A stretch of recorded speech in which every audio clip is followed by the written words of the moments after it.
Inson hayotida chiroy, bo'y, sharoit nimadir hal qiladimi? Men sizga shu savol. Kimligidir, menga hal qilmaydi.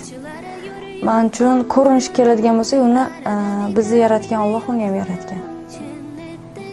Insonni ko'rinishiga qanaqadir negativiz bo'lsa, nolaysiz to'g'ridan-to'g'ri Allohga yetib boradi, chunki uni yaratgan.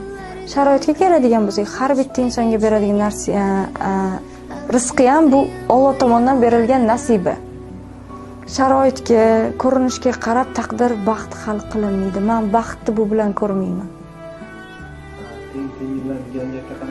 Hech qanaqa qaramayman. Hamma teng bu hayotda. Bu hayotda qanaqa sharoitga ega bo'lmay, masalan, bu boy, bu kambag'al, tuproqda ega borganingizda hech narsangizni olib keta olmaysiz. Ertaga savol-javobda ham sizni bu yoqdagi narsangizga qarab hal bo'lmaydi. Shuning uchun teng-tengi bilan unaqa gaplarga men umuman teskariman. Fikrimni oydin, shunda ochiqchasiga aytaman. Bu dunyo